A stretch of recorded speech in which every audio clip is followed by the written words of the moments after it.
So having completed the basic Heli setup, we can now go into the parameter setup. The basic Heli setup menu is all about setting your servos at 90 degrees, leveling the swash, selecting maximum and minimum collective pitch, selecting the appropriate amount of cyclic pitch, setting up the rudder so that you've got full movement and it's not binding, etc, etc, etc. Whereas the parameter menu is about setting up the flying style. So in simple terms, whether you want the helicopter to be quite docile for a beginner or whether you want it to be extremely agile for a competent 3D flyer, and various options in between.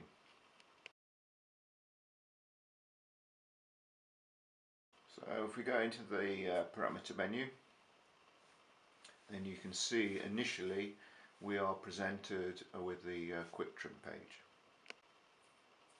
You can also see the layouts fairly familiar. We have again got the drop down box at the top of the page, so if you want to you can quickly jump between various pages, and like in the setup menu, you've got the previous and next buttons as you jump through the various pages. So start with a quick trim and work through the pages sequentially.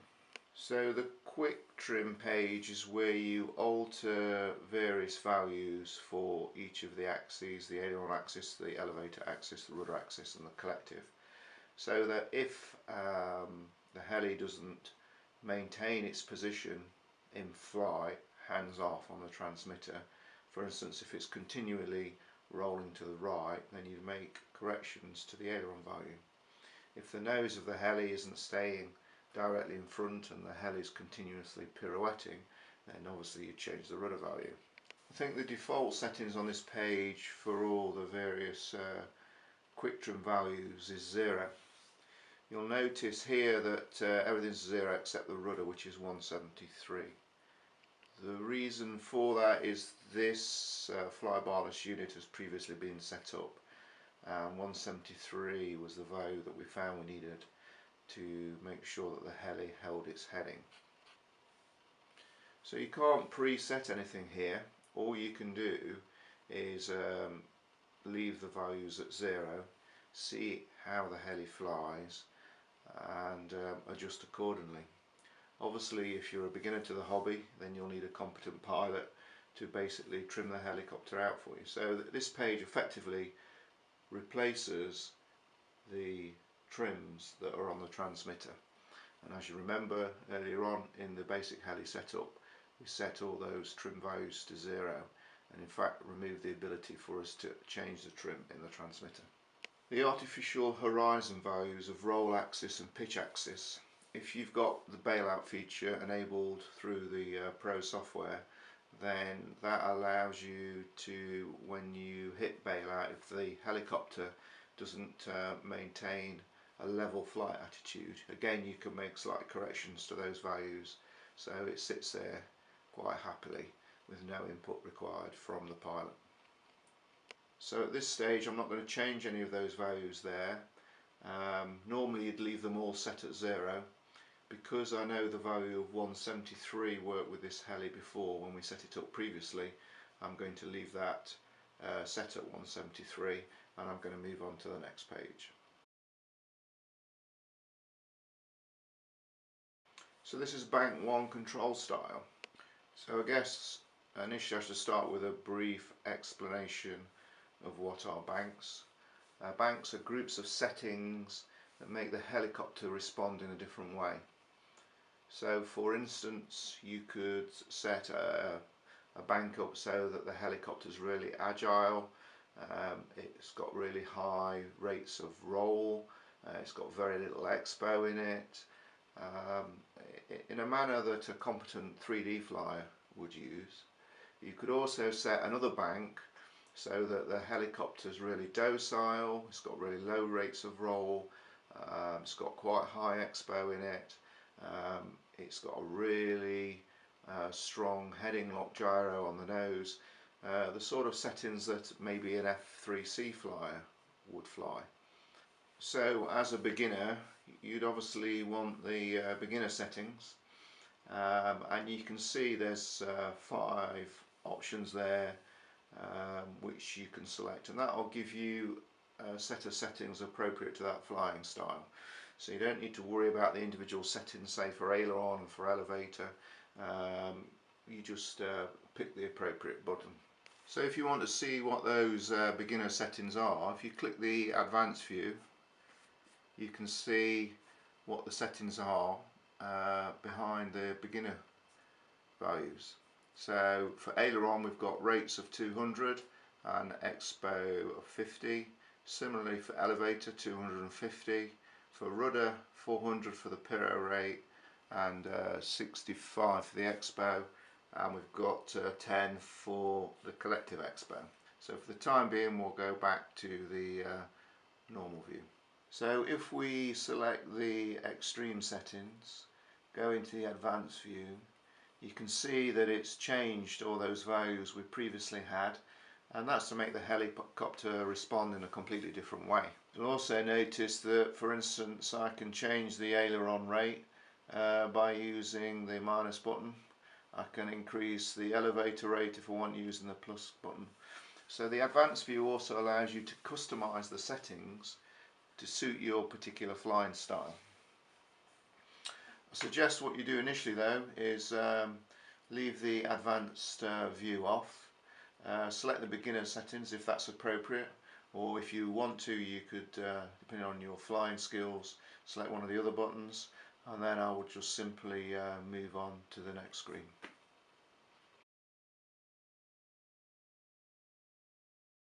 Bank 1 parameters.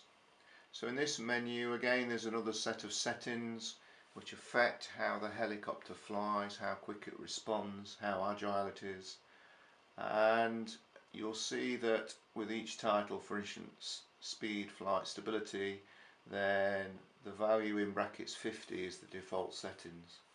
So I'd again recommend that you initially go with the default settings and then customize it at a later date if you think that that's appropriate.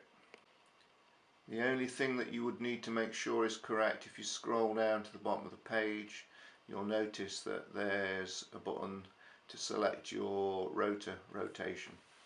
Obviously most of the aligned T-Rex models have clockwise rotors, so that's been selected here.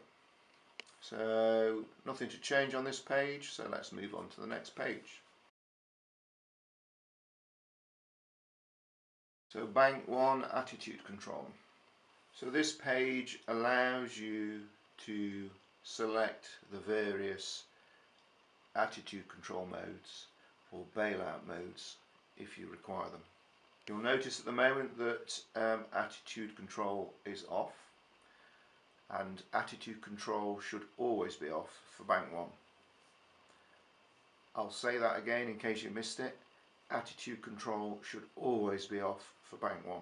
You may use bank 2 or bank 3 to turn on attitude control, but you always need one bank with attitude control turned off, otherwise you can't fly the heli.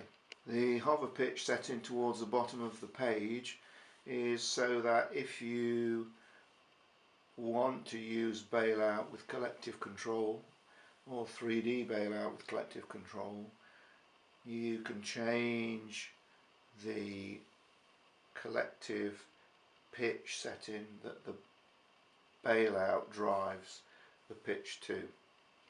I think that kind of makes sense.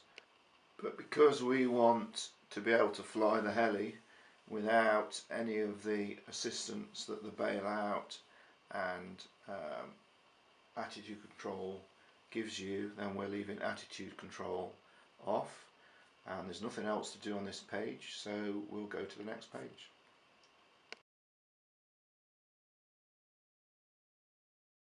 So bank 1 gains only really comes into play if you've got more than one bank active, and you can see there's a little switch here so that if you want to you can turn on bank switching and have several banks available.